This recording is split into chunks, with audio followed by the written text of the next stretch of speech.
우리가 기도한 것처럼 또 여러분들이 뉴스를 통해서 본 것처럼 많은 20대의 젊은이들이 지난밤에 또 생명을 잃는 그런 비참한 일이 생겼습니다. 예수님께서 이렇게 말씀하셨습니다. 망대가 쓰러져서 사람이 많이 죽었는데 그것이 그들이 죄가 많기 때문에 그런 것이 아니다 라고 이야기하면서 그들이 너희들보다 죄가 더 많아서 그런 것이 아니다 라고 이야기를 하십니다. 이번 기회를 통하여 우리가 우리 스스로를 돌아보기를 원합니다. 또 한국을 위해서 기도하고 그들이 또 우리가 예수 그리스도 앞에서 또 하나님의 사람으로 하나님의 기뻐하시는 그런 삶을 살아내는 그런 저와 여러분들이 되시길 간절히 소망합니다. 그리고 한국을 위해서 기도하시고 우리 공동체 이 나라를 위해서 기도하며 하나님의 임재하심이 임하고 하나님의 인도하심을 받아 따라 살아가는 그런 주의 백성들 많은 사람들이 있기를 간절히 소망합니다. 이를 위해서 기도해 주시기를 간절히 바랍니다. 오늘 14번째 갈라디아서 강해입니다. 마지막 강해 설교입니다. 그동안 참 수고 많으셨습니다. 오늘까지 수고하셔야 되겠네요. 왜 수고를 많았느냐고 제가 말하는 이유는 이 갈라디아서는 굉장히 딱딱한 이 책이 바로 갈라디아서입니다. 사실은 로마서보다도 더 딱딱합니다. 왜냐하면 그 갈라디아서는 굉장히 사도 바울이 직설적으로 이야기하는 내용들이 많고 오직 하나의 신학, 하나의 교리를 이야기하고 있습니다. 로마서는 그 반면에 이렇게 잘 정리정돈된 그런 우리 신학을, 교리를, 믿음을 우리에게 전하고 있지만 갈라디아서는 좀 그야말로 사도 바울이 격정적으로 이렇게 적어내온 교리서에 가까웠기 때문에 그렇습니다. 하지만 이 갈라디아서는 참 복음을 위한 변정서입니다. 그러니 우리가 갈라디아서를 통해서 우리가 저와 여러분들이 알아야 될 것은 뭐냐? 무엇을 이야기를 하고 있느냐? 참 복음이 뭔가? 이 복음이라는 것은 사실은 하나밖에 없지만 우리 참 복음이 뭐냐라는 거죠. 참 복음이 뭔지를 사도 바울은 그때 당시 1세기 교회에게 이야기하고 오늘 저와 여러분들에게 이야기를 하고 있습니다. 제가 갈라디아서를 설교하면서 바람이 있었다면 이 참 복음에 대한 지식이 저와 여러분들에게 있기를 간절히 소망합니다. 그리고 그 지식에 따르는 그런 삶이 저와 여러분들의 일상 가운데 일어나기를 간절히 소망합니다. 갈라디아서의 전체적인 주제는 뭐냐면 오직 믿음으로 의에 이른다라는 겁니다. 그리고 이런 단순한 신학입니다. 단순한 교리입니다. 그러나 그 안에는 수많은 이야기들이 그 안에 엮여져 있습니다. 저와 여러분, 이러한 단순한 믿음으로 의에 이른다는 이 교리가 여러분들에게 단순하게 들리지 않기를 원합니다. 그냥 공식으로 들리지 않기를 원합니다. 그것은 우리가 그동안 설교를 한 것처럼 믿음이 의가 되는 그 과정의 중간에는 수많은 이야기들이 있기 때문에 그렇습니다. 오늘 이야기는 사도 바울이 바로 그런 부분에 있어서 오늘 11절에서 18절에 읽은 내용은 사도 바울의 갈라디아 편지를 통한 주제와 그에 따른 결론에 대한 얘기가 오늘 본문의 말씀에 나와 있습니다. 그런데 오늘 본문을 보면 11절에 뭐라고 이야기합니까? 보십시오 라고 이야기하면서 내가 여러분에게 직접 이렇게 큰 글자로 적습니다 라고 이야기합니다. 큰 글자라는 말이 무슨 말일까요? 작은 글자도 있고 큰 글자도 있겠죠, 그죠? 사도 바울은 우리가 아는 대로 간질이 있었습니다. 또 안질이 있었다고 합니다. 뭐 정확한 건 아니지만 어쨌든 눈이 별로 좋지 않아서 기 때문에 아마도 큰 글자로 적었다고 이야기하는 사람이 있습니다. 또 이야기하는 큰 글자라는 것은 그만큼 강조해서 이야기를 하는 것입니다. 그리고 자기가 친필로 적었다라는 것을 오늘 본문에서 이야기를 하고 있습니다. 그죠? 대부분의 편지들은 보면 대필자가 있었습니다. 대신 써주는 사람이 있었습니다. 그죠? 그런데 오늘 본문에는 갈라디아서는 특별히 강조를 하는 게 뭐냐면 내가 친필로 큰 글자로 이렇게 여러분에게 적습니다 라고 이렇게 합니다. 갈라디아서 전체를 이야기하는 건지 아니면 뒷부분만 마지막 부분만 이야기하는 것인지 확실치는 않지만 어쨌든 큰 글자로 자필로 적은 것은 매우 특별한 이야기임을 우리는 알 필요가 있습니다. 왜 그렇게 했을까요? 왜 그렇게 큰 글자로 쓴다고 이야기했을까요? 그것은 다름이 아니라 그만큼 중요하다는 얘기죠. 그만큼 내가 애착을 갖고 그렇게 쓰고 있다라는 것을 지금 이야기를 하고 있는 것입니다. 그래서 우리가 갈라디아서 전체를 보면 다른 복음 편지들과 다른 점이 있는 게 뭐냐면 인사말이 없어요. 우리가 첫 번째도 이야기했지만 우리가 1장을 가보면 인사말이 없습니다. 예수 그리스도의 종된 나 사도 바울은 뭐라 이런 얘기도 없습니다. 바로 이야기를 하는 게 뭐냐면 본론으로 들어가서 너희가 다른 복음을 떠나서 내가 굉장히 서운했다, 내가 놀랐다, 당황했다, 이런 내용으로 막 시작을 하는 거죠. 또 마찬가지로 오늘 끝부분의 얘기도 마찬가지예요. 끝부분에 대부분 인사를 하면 맺은 말이 있어야 돼요. 인사말이 있어야 되잖아요. 근데 인사말을 오늘 찾아보면 딱 2줄이 있어요. 여러분 로마서를 보면 로마서도 교리서입니다. 그죠? 교리서인데 로마서 16장을 이렇게 쭉 들여다보면 마지막 장을 들여다보면 뭐가 적혀져 있나요? 사람들의 이름이 쫙 적혀져 있습니다. 그들의 수고를 이야기하고 그들에게 위로를 주고 용기를 주고 또 그들과 함께 서로 무난하고 서로 하나의 교회로서 잘 살아갈 것을 당부하는 마지막 말들이 쫙 적혀져 있습니다. 고린도전서도 사실은 고린도 교회에 좋은 마음으로 썼다기보다는 정말 질책하는 마음으로 썼지만 그 고린도전서의 16장에도 마찬가지로 사람들의 이름이 동역자의 이름들이 막 나오면서 이렇게 맺은 말을 합니다. 갈라디아서는 처음도 그렇고 마지막도 그렇고 이렇게 인사말이 부족합니다. 인사말이 좀 짧습니다. 왜 그럴까요? 그것은 그의 마음에 격한 감정이 있다라는 거죠. 그 격한 감정이 그냥 단순히 화를 내는 것이 아니라 거룩한 분노가 덜 끌어올랐기 때문에 사도 바울은 다른 것을 차치하고도 자기가 하고 싶은 말, 즉 참 복음이 무엇이고 너희들이 지금 어디에 서 있는지를 이야기하며 돌이키게 하는 그런 사도 바울의 안타까운 마음, 애틋한 마음, 그런 것들이 갈라디아서에 적혀 있음을 우리는 알 필요가 있습니다. 우리가 함께 공동체로 살아갑니다. 공동체로 살아갈 때 어떤 관계가 굉장히 중요할까요? 어떤 관계로 여러분 살아가고 있습니까? 이런 관계가 되어야 될 줄 믿습니다. 사도가 교회를 바라보는 관계, 이런 관계가 저와 여러분들 가운데 있기를 원합니다. 애틋한 관계, 안타까운 관계, 사랑하는 관계, 그런 관계가 바로 공동체의 삶, 공동체적인 신앙이라고 말할 수가 있습니다. 그렇죠? 그래서 정말 잘못된 일에 대해서는 안타까움을 가지게 되고 정말 힘들어하는 일에 대해서는 용기를 주는 그런 따뜻한 교제가 있는 것이 바로 교회인 줄 믿습니다. 사도 바울은 그런 것을 이렇게 교회들에게 보여주고 있는 것이죠. 저와 여러분들도 우리가 작은 교회로 살아가지만 이 가운데서 예수 그리스도의 사랑이 넘치는 그런 공동체가 되기를 원하고요. 서로 배려가 있고 서로 짐을 져주는 그런 공동체가 되기를 간절히 소망합니다.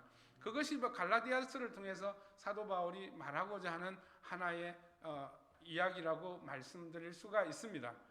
그렇습니다. 그래서 우리가 6장 11절에서 18절까지를 보면 사도 바울은 아까도 말씀드린 것처럼 갈라디아 전체의 주제와 그러면 결론에 대한 얘기를 합니다. 그 결론에 대한 얘기가 몇 절에 나와 있을까요? 몇 절이 여러분은 결론이라고 생각을 하십니까? 15절의 말씀입니다. 제가 같이 읽겠습니다. 할례를 받거나 안 받는 것이 중요한 것이 아니라 새롭게 창조되는 것이 중요합니다 라고 이야기를 합니다. 그죠? 문제는 뭐라는 거죠?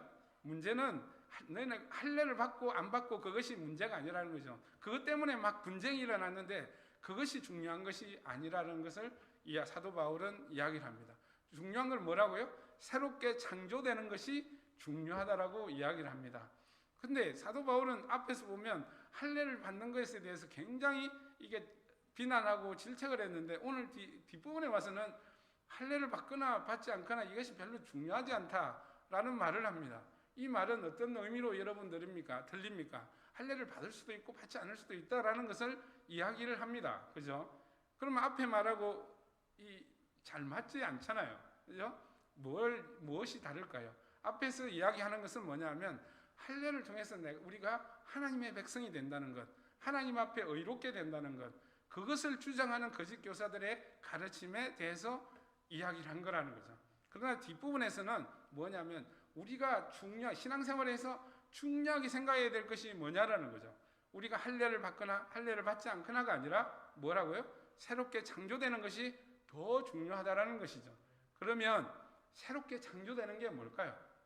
여기서는 한글 번역은 새롭게 창조된다라는 걸로 나와 있는데 영어 성경을 보면 New Creation 이렇게 돼 있어요. 새로운 창조물, 창조 피조물 이렇게 돼 있어요. 어디 많이 듣던 말 아니에요? 새로운 피조물? 고린도후서 5장 17절에 나오는 말씀이죠. 이제 옛날 일은 다 갔다는 거죠. 다 가고 뭐가 있다. 그리스도 안에서 우리는 새로운 피조물이 되었다라고 이야기를 합니다.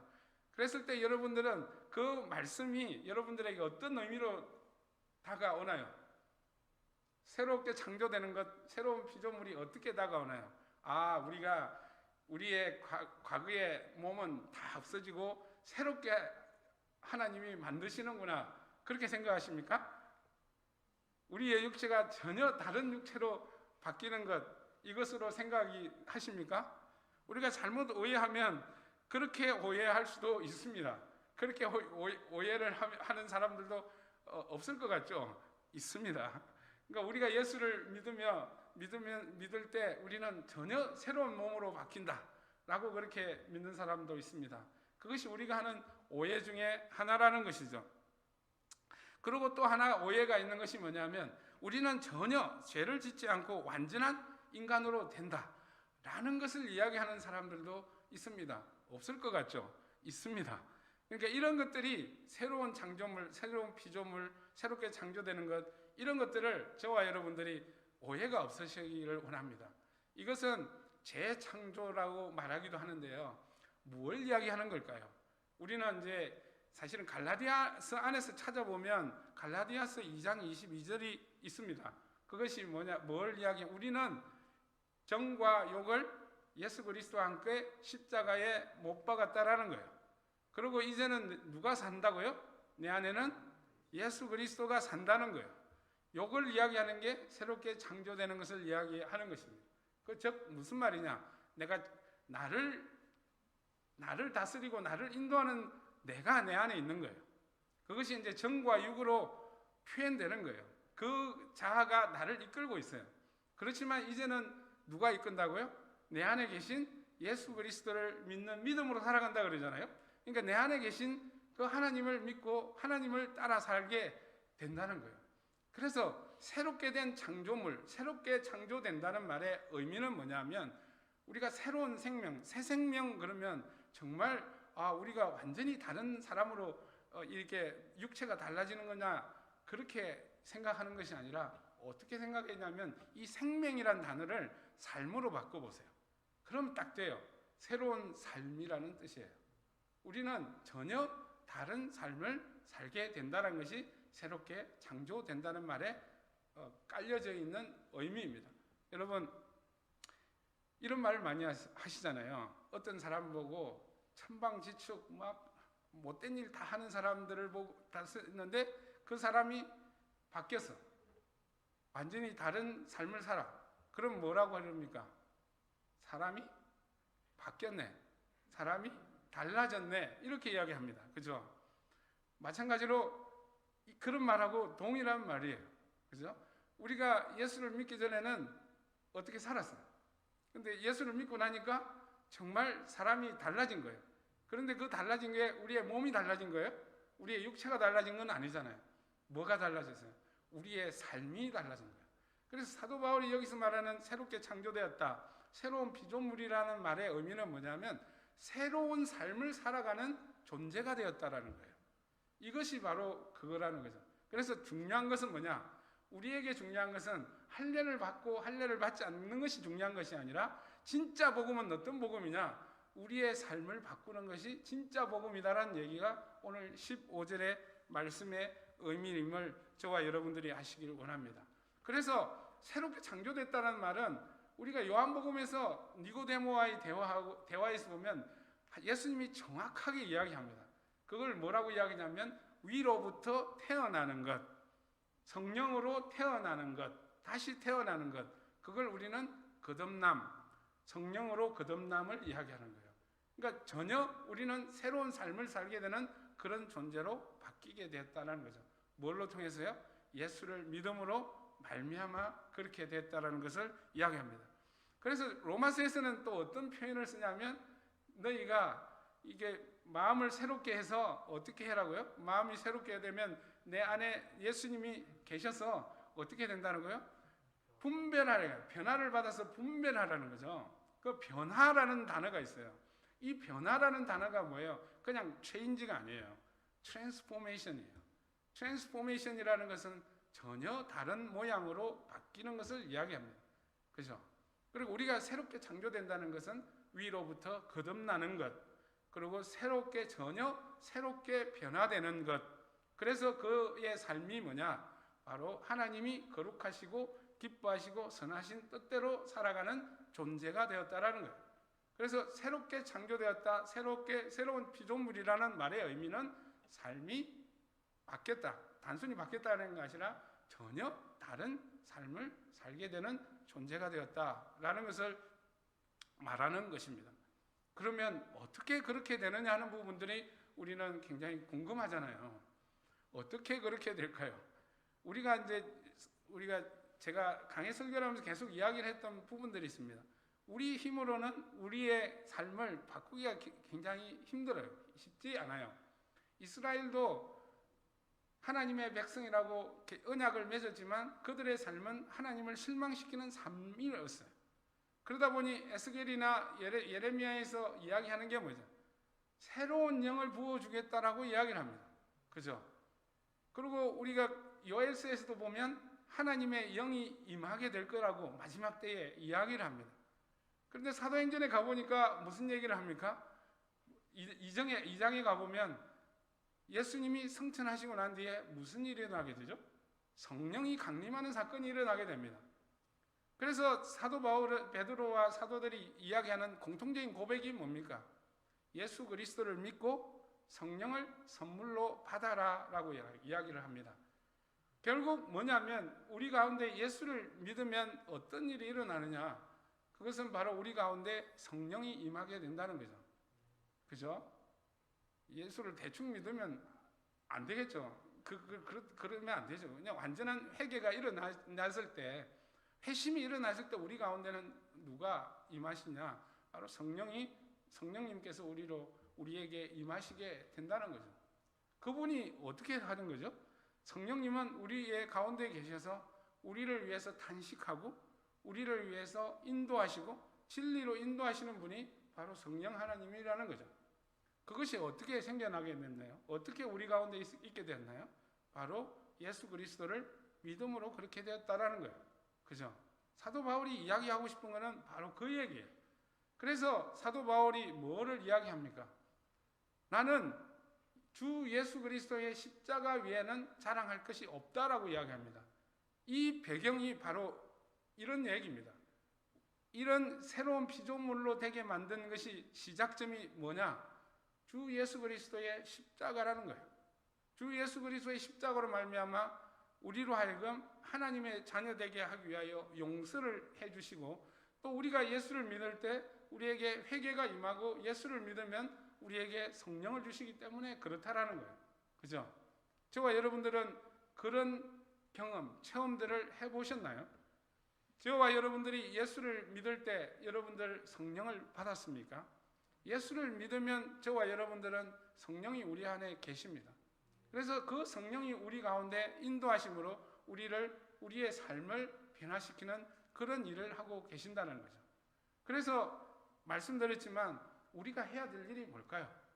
첫 번째는 우리가 예수를 믿어야 되겠죠. 그 다음에 우리가 해야 될 일이 뭐냐면 성령의 인도하심에 순종하는 거예요. 그것이 바로 성령의 충만함이라고 제가 말씀드리고 성경의 얘기를 그대로 했습니다. 그랬을 때 우리는 비로소 우리의 삶이 변해지게 된다는 거죠. 그것이 바로 성령의 열매들입니다. 그래서 성령의 열매들이 우리 가운데 주릉주릉 맺히게 된다는 거죠. 삶과 성품에 있어서 예수님을 닮아가는 일이 생기게 된다는 것이죠. 그래서 하나님께서는 그것을 보고 기뻐하신다라는 것을 저는 이야기를 했습니다. 그죠? 그것이 우리가 새롭게 창조된다는 거죠. 그래서 새롭게 창조되는 것에 그 근본을 따라가 보니까 뭐예요? 예수 그리스도의 십자가라는 거죠. 그래서 사도 바울은 예수 그리스도의 십자가 외에는 자랑할 것이 없다라고 이야기를 합니다. 그 자랑, 사도의 자랑은 뭐냐? 예수 그리스도의 십자가라는 거죠. 왜요? 자기 자신을 변화시켰기 때문에 그렇다는 거죠. 우리를 변화시켜 주는 것이 바로 주 예수 그리스도의 십자가이기 때문에 그렇다는 거죠. 그래서 고린도 전서에 가보면 이런 얘기를 합니다. 십자가는 믿는 자들에게 뭐라고요? 믿는 자들에게는 하나님의 능력입니다. 그럼 무슨 능력이 이렇게 나타날까요? 십자가는 능력이래요. 그러니까 십자가만 지면 모든 것을 승리하는 그런 얘기인가요? 그 얘기가 아니고 지금까지 제가 이야기한 얘기입니다. 십자가를 우리가 믿는 자들에게는 십자가를 믿으면 우리의 삶이, 우리의 성품이 예수님을 닮아간다는 거죠. 그것을 지금 이야기하는, 새롭게 창조된 사람으로, 존재로 바뀌게 된다는 거죠. 우리의 육체가 바뀌는 것이 아니라 우리 안에 내면이 바뀌어서 우리의 삶이 바뀌어 나간다는 것을 이야기해요. 그래서 믿는 자들에게는 십자가는 능력이지만 믿지 않는 자들에게는 미련한 것으로 보인다라는 사도 바울의 고백이, 이렇게 쫙 따져보면 성경에 있는 모든 사도 바울의 편지는 하나 같은 얘기를 계속 하고 있는 거예요. 그죠? 그래서 사도 바울은 뭘 자랑하냐요? 예수 그리스도의 십자가를 자랑하는 거예요. 그죠? 그러니 뭐라고 그래요? 할례와 무할례는 받든 안 받든 그것은 중요한 것이 아니라는 거죠. 왜 중요한 것이 아닐까요? 할례와 무할례는 그것이 우리를 바꾸지 못한다는 거예요. 능력이 없다는 거죠. 무능력하다는 거죠. 우리의 삶에 대해서는. 그것은 오늘 본문의 앞에 보면 우리를 꾸미는 길을 좋아하는 사람들에게는 그것이 능력일 줄 몰라도 전혀 외면은 꾸미는 데는 능력이 될 줄 모르지만 전혀 내면을 바꾸거나 우리의 삶을 바꾸지를 못한다는 얘기를 사도 바울이 하는 거죠. 그것은 능력이 없다는 거죠.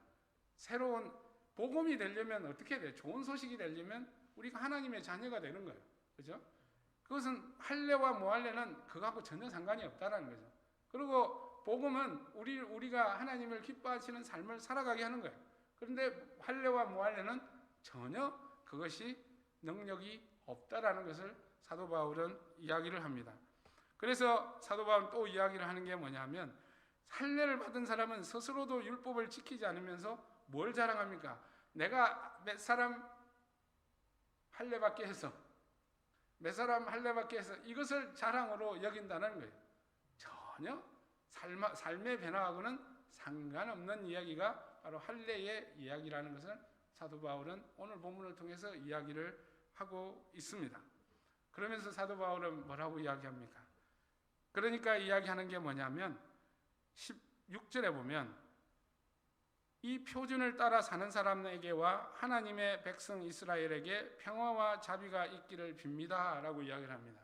여기서 이제 우리 한글 번역은 이 표준을 따라 사는 사람들과 하나님의 백성 이스라엘을 같이 다르게 이렇게 표현했는데, 이 표현은 이런 얘기입니다. 이 표준을 따라 사는 사람 곧 하나님의 백성 이스라엘, 이런 얘기입니다. 그러니까 뭐냐면 이 표준을 따라 사는 사람이에요. 이 표준을 따라 사는 사람이 뭐예요? 예수 그리스도의 십자가를 예수 그리스도를 믿고 살아가는 사람을 이야기해요. 성령의 인도하심을 따라 살아가는 사람을 이야기하는 게 이 표준을 따라 사는 사람이에요. 그 사람이 누구라고요? 하나님의 백성 이스라엘이라는 얘기를 오늘 사도 바울은 놀랍게 합니다. 그래서 결론은 뭐냐? 다른 것이 아니라 예수 그리스도의 십자가로 말미암아 우리가 성령을 받고 그 성령으로 받아 우리가 순종하며 살아가는 그 백성들이 이스라엘 하나님의 백성들이지, 할례를 받고 받았다고, 그리고 할례에 따른 어떤 규례, 음식의 규례나 안식일을 지키는 그런 종교적인 행위를 가지고 이렇게 판단하는 것은 아니다라는 거죠. 하나님의 백성은 하나님의 백성된 삶을 나타내야 되는데 그것이 어디로부터 시작됐냐? 예수 그리스도로부터 시작됐다라는 것을 이야기하는 거죠. 그래서 복음은 뭐냐? 예수 그리스도를 믿음으로 의에 이르게 된다는 것이죠. 그것을 사도 바울은 이야기를 합니다. 그러면서 마지막 전에 17절에는 무슨 얘기를 합니까? 이제부터는 아무도 나를 괴롭히지 마십시오. 나는 내 몸에 예수의 상처 자국을 지고 다닙니다 라고 이야기합니다. 다른 번역에서는 예수님의 흔적 이렇게 이야기합니다. 여기서 상처 자국이라는 말에는 흔적, 마크, 표지 이런 뜻입니다. 이게 무슨 뜻이냐면 옛날에는 노예 제도가 있었잖아요. 주인이 노예들에게 뭘 찍습니까? C를 찍습니다. 그걸 우리 인이라고 그러죠. C를 딱 찍는데 이 노예는 나의 노예다라는 걸 딱 찍는 거예요. 그 얘기를 하는 겁니다. 그래서 그 주인에 소속됐다라는 것을 이야기하는 게 이 표현이라는 거죠. 사도 바울은 당시의 노예 제도를 하는 그런 관습을 가지고 뭐라고 이야기하면 나는 예수 그리스도로부터 예수 그리스도의 종이라는 얘기예요. 그래서 좀 우리가 유식한 말로 우리가 듣기 좋은 말로는 뭘까요? 나는 예수님의 것이다. 나는 저와 여러분들은 하나님의 것이다. 예수님의 것이다. 라는 거죠. 그죠? 노예라 그러면 여러분 좀 싫어하잖아. 우리는 하나님의 것입니다. 하나님의 속해 있습니다. 라는 것을 고백하는 거죠. 그래서 사도 바울은 이 편지를 쭉 보면 편지 앞부분에 뭐라고 이야기해요? 나 바울, 예수 그리스도의 종된 나 바울 이렇게 이야기하는 거예요. 나는 예수 그리스도의 흔적을 지니고 있어요. 실제로 이렇게 막 쾅 박은 건 아니잖아요. 그죠? 예수 그리스도를 믿으며 예수 그리스도를 내 마음에 믿고 있습니다라는 표현이 바로 이 표현이라는 거예요. 그래서 나는 예수 그리스도의 종이라는 표현이 이 얘기입니다. 그래서 그 종이기 때문에 또 한 가지 더 의미는 종은 어떻게 하나요? 주인을 위해서 삽니다. 목숨을 겁니다. 그죠? 그래서 사도 바울을 보면 무엇을 위해서 목숨을 거나요? 복음을 위해서 목숨을 겁니다. 예수 그리스도의 복음을 위해서 목숨을 겁니다. 그 목숨을 걸다 보니 어떤 일이 생깁니까? 곤장을 맞기도 하고 죽을 위험을 처하기도 하고 막 그런 일이 생깁니다. 그런 것들이 자기 몸에 나온 상처라는 거예요. 그 상처가 바로 예수 그리스도로 말미암아 복음을 전하다 얻은 상처라는 거죠. 그래서 사도 바울이 자랑하는 게 또 뭐냐? 바로 그 상처를 자랑한다는 거죠. 나는 예수 그리스도의 종입니다. 나는 예수 그리스도에 인하여 받은 이 고난을 내가 자랑합니다. 라는 표현이 이 표현이라는 거죠. 그러니까 여러분 더 이상 나로 하여금 할래니 무할래니 나를 그것 갖고 공격하고 나를 괴롭히지 말라는 얘기가 바로 17절의 얘기입니다. 그죠? 사도 바울의 자랑은 뭡니까? 예수 그리스도의 십자가입니다. 그리고 사도 바울의 자랑은 뭡니까? 예수 그리스도의 종이라는 것입니다. 사도 바울의 자랑은 뭡니까? 그 종으로서 살아갈 때 받은 고난입니다. 그것이 바로 사도의 자랑입니다. 왜 그럴까요? 바로 예수 그리스도의 복음이 우리에게 생명을 주기 때문에 그렇습니다. 전혀 다른 삶을 살게 하기 때문에 그렇습니다. 그렇죠. 제가 갈라디아서를 강의하면서 제게 가장 인상이 남았던 마음에 팍 박혔던 말씀이 뭐냐라고 여러분 물으신다면 믿음으로 역사하시는 사랑이랍니다. 예. 그걸 왜 제가 본문하고 관련이 없을 것 같으면서 왜 이야기를 하느냐? 사도 바울은 자신의 고난을 자랑합니다. 그죠? 예수로 인해서 받은 상처, 흔적을 자랑합니다. 우리는 그러면 전혀 다른 사람, 새로운 피조물로 살아가는 삶이 뭘까? 라고 했을 때 사도 바울은 이야기하는 게 뭐냐? 예수 그리스도를 예수 그리스도의 믿음이 나타내지는 그런 사랑이라는 거죠. 그 믿음이 역사하시는 사랑이라는 것입니다. 그죠? 그 사랑이 바로 새로운 피조물들의 삶이라는 거죠. 현재의 삶이라는 것입니다. 저와 여러분들의 자랑거리는 뭡니까? 여러분들의 지금 편안함? 여러분들의 형통? 성공? 그런 것인가요? 종교적인 열심? 그런 것인가요? 그런 것이 되는 것이 아니라 여러분들의 자랑은 사도 바울의 고백처럼 여러분의 자랑이 바로 예수 그리스도의 십자가이길 원합니다. 그 예수 그리스도의 십자가로 말미암아 내가 하나님의 자녀가 되고요. 그 예수 그리스도로 말미암아 하나님의 자녀다움으로 내가 살게 된 것, 전혀 예수 믿기 전의 삶과는 다른 삶을 살아갈 수 있도록 인도해 주시는 것, 이것이 바로 여러분들의 자랑거리가 되었으면 참 좋겠습니다. 무엇이 중요할까요? 무엇이 중요할까? 바로 다른 것이 중요한 것이 아니라 바로 우리들의 삶이 중요합니다. 그 삶을 어떻게 살 것인가? 전혀 다른 삶, 전혀 구별된 삶, 그런 삶이 저와 여러분들에게 있기를 원합니다. 그것의 시작점이 어디냐? 바로 예수 그리스도의 십자가라는 사실이라는 거죠. 그래서 저와 여러분, 다른 것이 여러분들의 자랑거리가 아니라 예수 그리스도의 십자가가 자랑이며, 그 자랑이기 때문에 내가 예수 그리스도를 믿는 믿음으로 지금 현재를 살아가는 것, 그것이 고난이라 할지라도, 손해를 본다 할지라도, 희생을 당한다 할지라도, 그 삶이 할지라도 예수 그리스도의 십자가를 믿음으로 살아가는 저와 여러분이 되시길 간절히 소망합니다. 예수 그리스도의 십자가가 시작입니다. 그 시작으로 말미암아 여러분 하나님이 기뻐하시는 삶의 열매가 맺혀지기를 간절히 소망합니다. 기도하겠습니다. 할렐루야. 사랑이 많으신 하나님 아버지, 참으로 감사를 드립니다. 주님, 우리에게 예수 그리스도로 말미암아 하나님의 자녀가 되게 하심을 참으로 감사를 드립니다. 또 우리가 예수를 믿을 때 우리에게 성령을 주심을 참으로 감사를 드립니다. 또 감사를 드릴 것은 또 우리가 살아갈 때 성령님의 인도하심에 순종할 수 있게 하심을 참으로 감사를 드립니다. 주여 아버지 하나님, 예수 그리스도 안에서 우리는 새로운 피조물이 되었습니다. 새로운 삶을 살아가게 되었습니다. 그 모든 것의 시작점이 예수 그리스도의 십자가임을 깨닫게 하시고, 우리가 오직 자랑할 것은 예수 그리스도의 십자가임을 우리가 천명하며 이 땅을 살아가게 도와주시기를 원합니다. 그리하여 아버지 하나님을 기쁘게 하고, 또 아버지 하나님, 이 하나님 예수 그리스도를 전하는데 우리가 아버지 하나님 온 인생을 다하게 도와주시기를 원합니다. 감사를 드리며 예수님 이름으로 기도드립니다. 아멘.